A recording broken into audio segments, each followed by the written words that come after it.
Inaanyayahan ko na tumayo ang lahat para sa panalangin sa pangunguna ni Binibining Michelle. Maraming salamat, Binibining Michelle. Magandang umaga, klase! Handa na ba kayo sa ating bagong aralin? Mabuti kung ganon, ngunit bago yan ay nais ko munang tignan ninyo ang inyong paligid at kung may nakita kayong mga kalat ay pakisuyong pulutin ang mga ito. Gayon din klase na ayusin ninyo ang inyong mga upuan. Maraming salamat sa pagsunod, maaari na kayong umupo. Kalihim, may lumigan ba sa araw na ito? Mabuti kung ganon, ako ay nagagalak sapagkat palagi kayong kumpleto. Ipagpatuloy nyo iyan.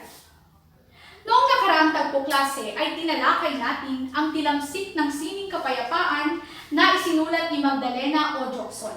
Maaari nyo bang ibuod ito muli? Subukin mo nga, Ginoong iyan. Mahusay!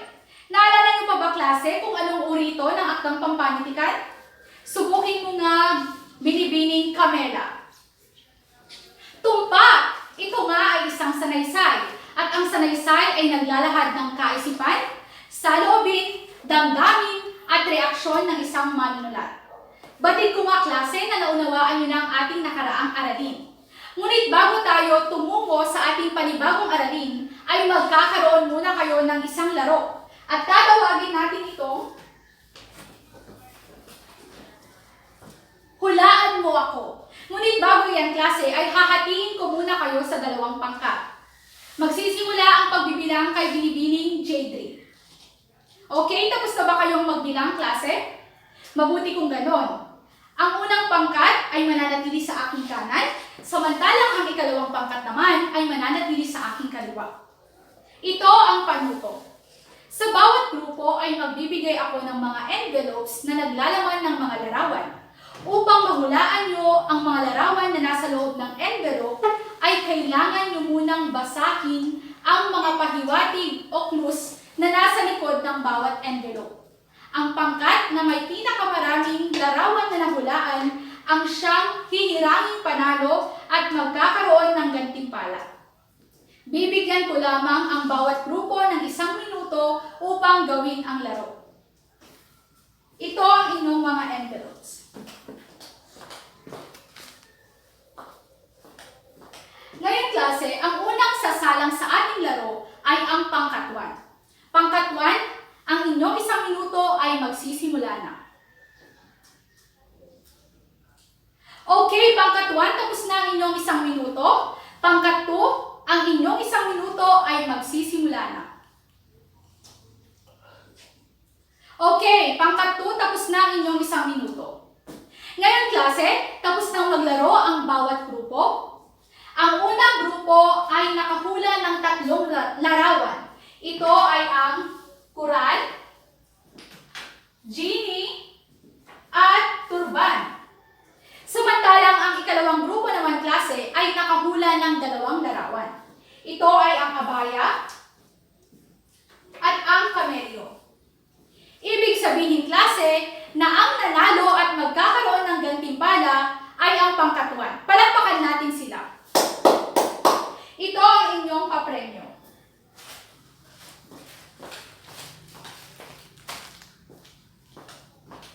Ngayon klase, ang mga larawang inyong hinulaan ay mga bagay na mapagkikilanlan sa bansang Saudi Arabia. At sa araw na ito klase ay tatalakayin natin ang isang nobela mula sa Saudi Arabia na pinamagatang 1,001 Gabi. Isinalin ito sa Pilipino ni Julieta U. Rivera. Ngunit bago yan klase, ay nais ko munang pansinin ninyo ang mga pangungusap na ito. Ano ang napansin nyo sa mga pangungusap na ito klase? Subukin mo nga, Binibining J3. Tumpak! Sa bawat pangungusap, may mga nasalungguhitang salita. Nais ko klase na bigyan nyo ng kahulugan ang mga salitang ito. Ang kahulugan ng mga salitang ito klase ay matatagpuan nyo mismo sa loob ng pangungusap. Maliwanag ba klase? Okay, simulan natin sa unang pangungusap. Basahin mo nga, Ginoong Nelson. Mula sa pangungusap na na iyong binasa, ano ang kahulugan ng salitang nasalungguhitan? Mahusay! Ang kahulugan nga ng salitang paratang ay bintang. Bigyan siya ng isang bagsak. Dumako naman tayo sa ikalawang pangungusap. Basahin mo nga binibining Eliza. Mula sa pangungusap na iyong binasa, ano ang kahulugan ng salitang nasalungguhitan? Magaling! Ang kahulugan nga ng salitang pakakawalan ay palalayain. Bigyan siya ng isang bagsak. Dakuan naman natin ang ikatlong pangungusap. Subukin mo nga, Ginoong Jericho. Mula sa pangungusap na iyong binasa, ano ang kahulugan ng salitang nasalungguhitan? Tumpak! Ang kahulugan nga ng salitang nakakulong ay nakapiit. Bigyan siya ng isang bagsak. At para naman sa ikaapat na pangungusap, basahin mo nga, Ginoong Emerson. Mula sa pangungusap na iyong binasa, ano ang kahulugan ng nasalungguhitang salita? Magaling! Ang kahulugan nga ng salitang iminungkahi ay ipinanukala. Bigyan siya ng isang bagsak. At para sa panghuling pangungusap klase, nais kong basahin ito ni Ginoong Jomar. Mula sa pangungusap na iyong binasa, ano ang kahulugan ng nasalungguhitang salita? Mahusay! Ang kahulugan nga ng salitang pakay ay layon. Bigyan siya ng isang bagsak. Ngayon klase, nabigyan nyo na ng kahulugan ang mga salita, kaya naman, nais kong gamitin nyo ang mga ito sa pangungusap. Magsimula tayo sa unang salita, ang salitang paratang. Subukin mo nga binibining Cyril. Mahusay! Bigyan siya ng isang bagsak. At para naman sa ikalawang salita, ang salitang pakakawalan, subukin mo nga binibining Candy. Magaling! Bigyan siya ng isang bagsak. Dumako naman tayo sa ikatlong salita, ang salitang nakakulong. Subukin mo nga binibining Rodessa. Mahusay! Bigyan siya ng isang bagsak. Para naman sa ikaapat na salita, ang salitang iminungkahi, subukin mo nga binibining Melody. Mahusay! Bigyan siya ng isang bagsak. At para naman sa panghuling salita, ang salitang pakay, subukin mo nga binibining Lyra. Magaling! Bigyan siya ng isang bagsak. Ngayon klase, tapos na nating nagamit sa pangungusap ang mga salitang nasalungguhitan. Kaya naman, nais kong basahin nyo ang mga ito ng sabay-sabay. Paratang, bintang, pakakawalan, palalayain, nakakulong, nakapiit, iminungkahi, ipinanukala, pakay, layon. Naintindihan niyo ba ang mga salita at mga kahulugan nito, klase? Mabuti kung ganon, sapagkat ang mga salitang ito, klase, ay makikita niyo mamaya sa babasahin nating nobela. Ngayon, klase, nais kong ilabas ninyo ang inyong mga aklat at buklatin ito sa pahina 233. Nakita niyo na ba, klase? Mabuti kung ganon. Katulad ng sinabi ko kanina, klase, ang tatalakayin nating nobela sa araw na ito ay ang nobelang pinamagatang 1,001 Gabi. Sisimulan ko ang pagbabasa, klase, at magtatawag ako mula sa inyo nang magtutuloy ng aking binabasa. Kaya naman, hinihiling ko na makinig kayo mabuti. Sisimulan ko na ang pagbabasa. 1,001 Gabi. Isang babaeng mangangalakal ang nakipag-isang dibdib sa isang lalaking mahilig maglakbay sa buong mundo. Malimit siyang iniiwanan ng matagal ng kanyang asawa. Dahil sa katagalan ng di pag-uwi ng lalaki, nakadama siya ng kalungkutan at pagkabagot. Umibig siya sa isang lalaking mas bata sa kanya. Ituloy mo ang pagbabasa, Ginoong Ian. Maraming salamat sa iyong pagbabasa. Itutuloy ko ang pagbabasa, klase. Nang marinig ng pulis ang kanyang pagmamakaawa at at makita ang kanyang ayos, umibig ito sa kanya. Sinabi nito, "Pumunta ka sa aking tahanan hanggang sa mailabas ko ang iyong kapatid. Hindi ko siya pakakawalan maliban kung sasama ka sa akin at payagan mo akong gawin ang gusto kong gawin," sabi ng pulis.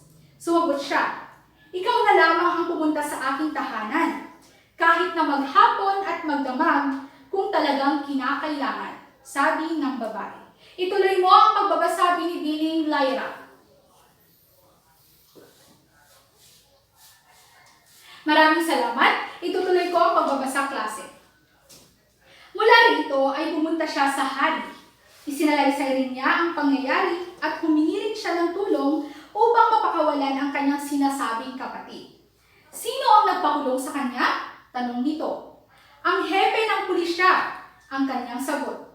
Nang marinig ng hari ang nakahahabag na salaysay sa pagkakakulong ng kapatid, bumukal sa puso ito ang awa at pagmamahal. Sinabi nito na sumama sa kanyang tinutuluyan at upang matulungan siyang palayain ang kapatid. Subalit kanyang sinabi, "O mahal na hari, madali lang para sa iyong lahat.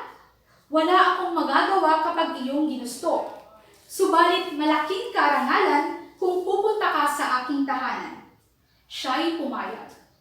Sinabi ng babae ang lugar at oras ng kanilang pagtatagpo na gaya ng oras sa sinabi niya sa unang tatlong lalaki.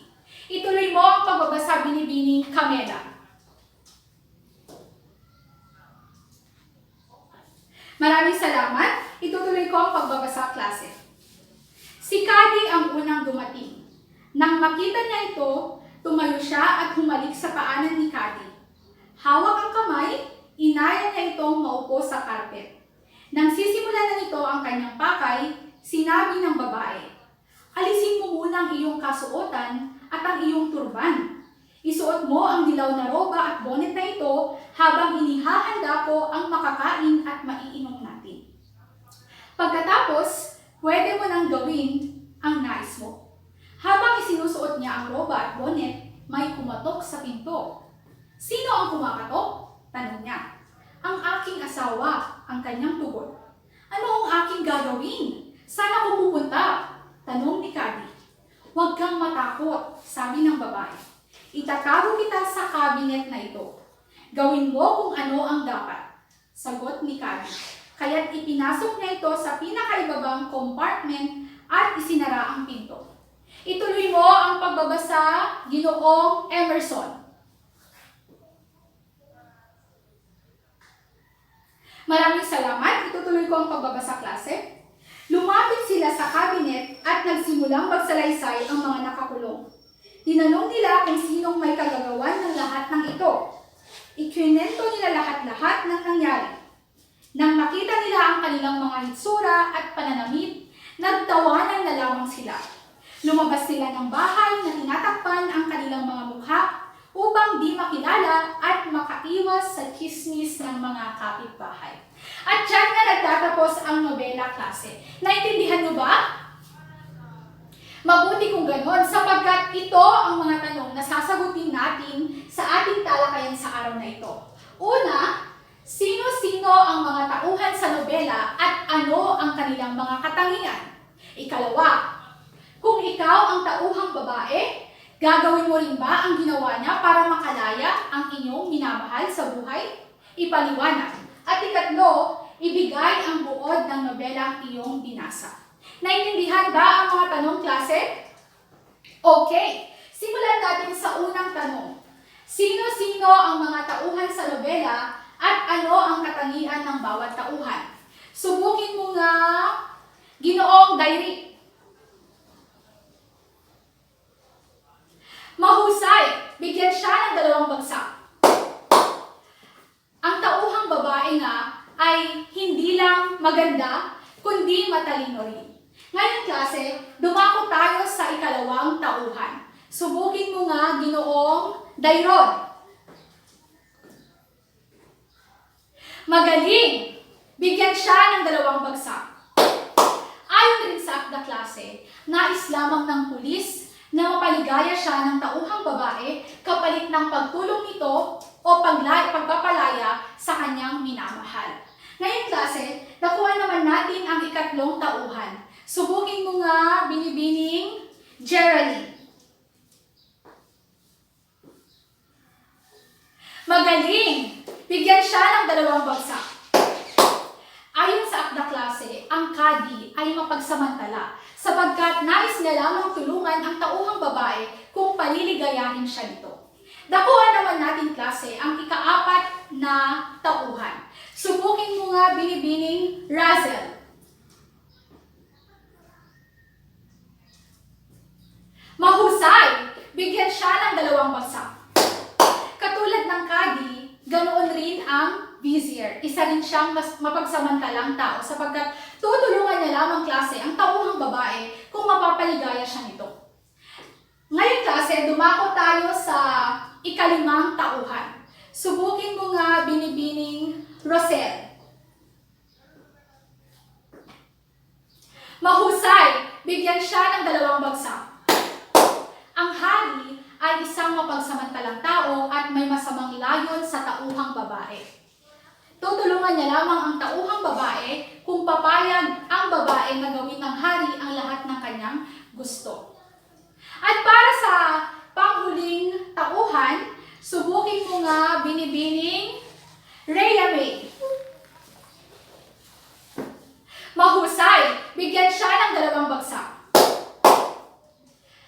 Ang karpintero mga klase ay may mabuting kalooban sapagkat siya ang tumulong sa tauhang babae at siya rin ang gumawa ng kabinet na pinapagawa ng tauhang babae. Okay, naintindihan niyo ba ang mga tauhan at ang kanilang mga katangian klase? Mabuti kung ganon. Dumako tayo sa ika-2 katanungan. Sa nobelang ating binasa klase ay namayani ang kaisipan na ginawa ng tauhang babae ang lahat, kahit pa nga ang mga maling paraan, upang mapalaya lamang ang kanyang minamahal. Kung kayo ang tauhang babae, gagawin niyo rin ba ang ginawa niya upang mapalaya ang inyong mahal sa buhay? Ipaliwanag. Subukin mo nga, Ginoong Ramil.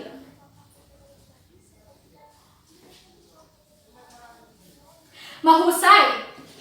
Sabi nga nila klase, ang taong umiibig ay gagawin ang lahat para sa kanyang minamahal. Bigyan siya ng 2 bagsak.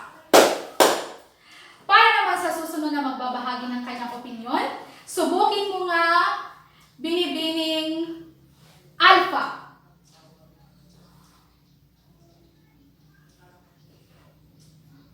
Magaling! Nais iparating ni Binibining Alpha na mas mainam sana kung naghintay na lamang ang tauhang babae hanggang sa makalaya ang kanyang minamahal.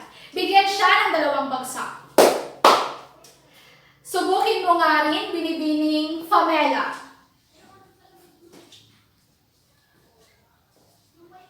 Magaling!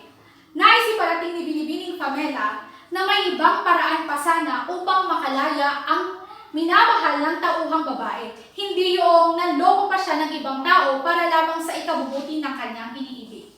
Ngayon naman klase, subukin mo nga rin, Binibining Ginoong Emerson.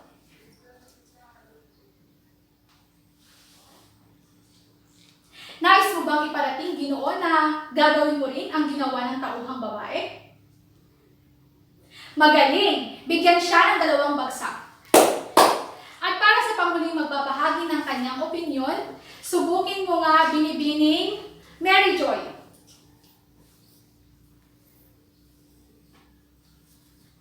Mahusay! Nais iparating ni Binibining Mary Joy na sa lahat ng problema, may tamang solusyon at may tamang paraan. Bigyan siya ng 2 bagsak. Ngayon klase, naibigay nyo na ang inyong mga opinyon tungkol sa kaisipang namayani sa akda. Kaya naman, nais kong bumalik kayo sa inyong mga dating grupo. Nakabalik na ba kayo sa inyong mga kagrupo? Mabuti kung ganon. Ngayon klase, nais kong ibuod ninyo ang nobelang inyong binasa. Gamitin ninyo ang Manila paper at marker na ipinadala ko sa inyo. Magbibigay lamang ako ng 10 minuto upang gawin nyo ang gawain ito. Ang inyong 10 minuto ay magsisimula ngayon.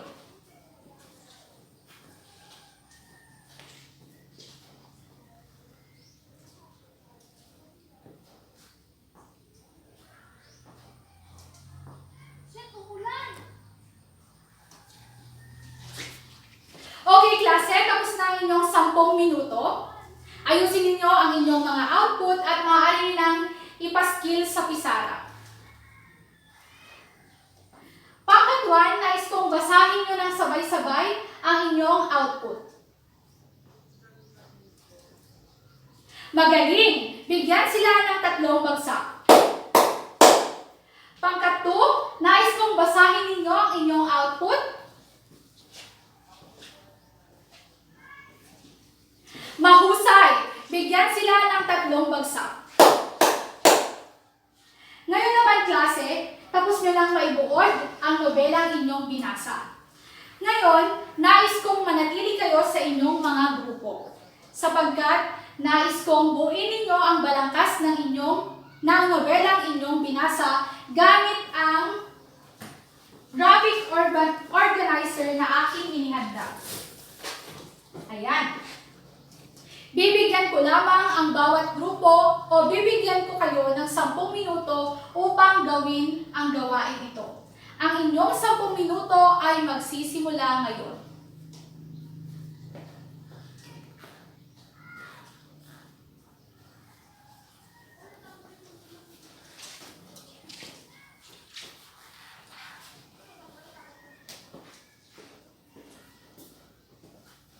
Okay, klase, tapos na ang inyong 10 minuto.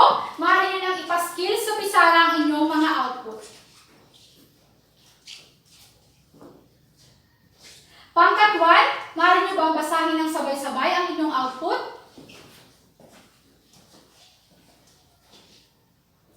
Maraming salamat sa inyong mahusay na pagbabasa. Bigyan sila ng 3 bagsak. At para naman sa pangkat 2, nais kong basahin ninyo ang inyong output. Maraming salamat. Bigyan sila ng 3 bagsak. Binabati ko kayo, klase, dahil sa husay na inyong ipinakita sa ating mga naging gawain sa araw na ito. Ngayon, klase, mula sa nobelang inyong binasa, paano nyo maipapakita ang pag-ibig sa mga mahal nyo sa buhay? Subukin mo nga, binibining Geraldine. Mahusay! Bigyan siya ng 3 bagsak. Subukin mo nga rin, binibining Lizalyn. Magaling! Bigyan siya ng 3 bagsak. At para sa panghuling maghahayag ng kanyang opinyon, subukin mo nga, binibining Jacqueline. Mahusay! Bigyan siya ng 3 bagsak. Sa pagkakataong ito, klase, sino ang nais magbuod ng ating naging talakayan sa araw na ito? Subukin mo nga, binibining Merlin. Mahusay! Bigyan siya ng 3 bagsak. Batid ko nga, klase, na naunawaan niyo ng ating naging talakayan sa araw na ito. Kaya naman, sa pagkakataong ito, nais kong maglabas kayo ng sangkapat na papel sapagkat magkakaroon tayo ng maikling pagsusulit.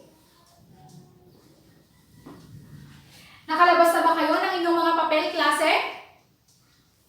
Mabuti kung ganon. Ito ang panuto. Babasahin ko lamang ng 2 beses ang mga tanong at ang mga pamimilian. Piliin nyo lamang ang titik ng tamang sagot. Hinihiling ko, klase, na makinig kayong mabuti. Okay, dumako tayo sa unang bilang. Ito ang banal na aklat ng mga Muslim. A. Biblia. B. Misal. C. Quran.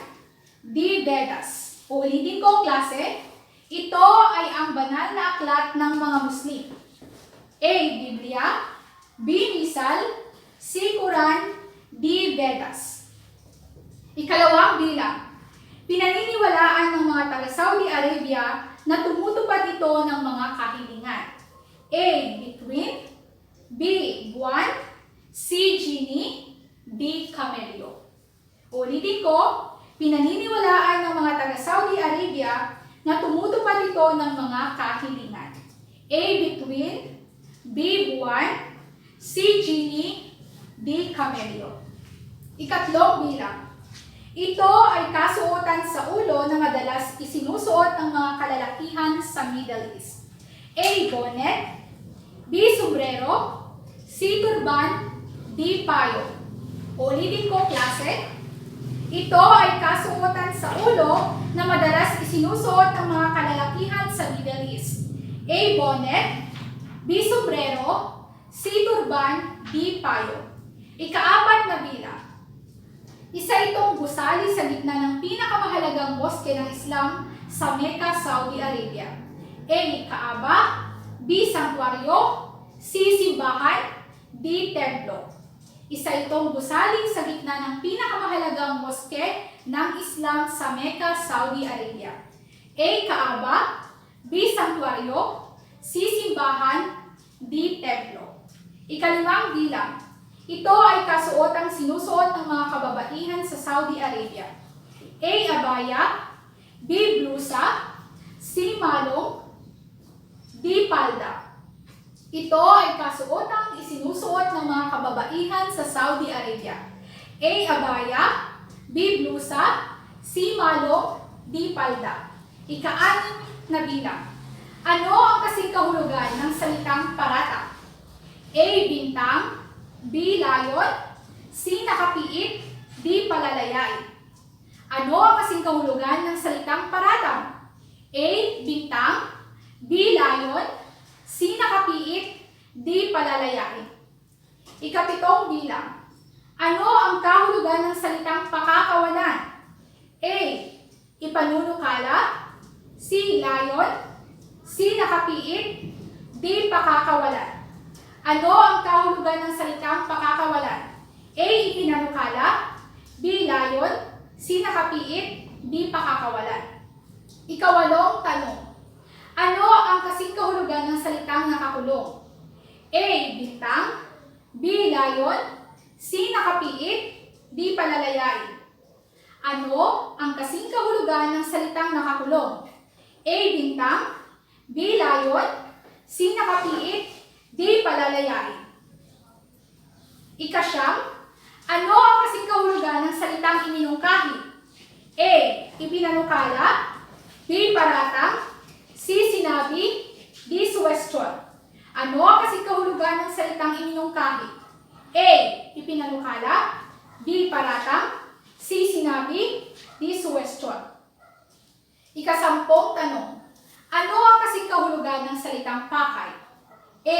Bintang, B. Layon, C. Layunin, D. Sadya. Ano ang kasing kahulugan ng salitang pakay?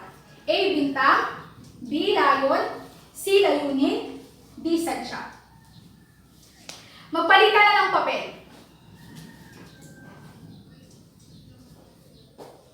Ito ang mga sagot. Makinig kayo, klase. 1C, 2C, 3C, 4A, 5A, 6A, 7B, 8C, 9A, at 10B. Uulitin ko ang mga sagot. 1C, 2C, 3C, 4A, 5A, 6A, 7B, 8C, 9A, 10B. Ngayong klase, ipasa niyo paharap ang mga papel.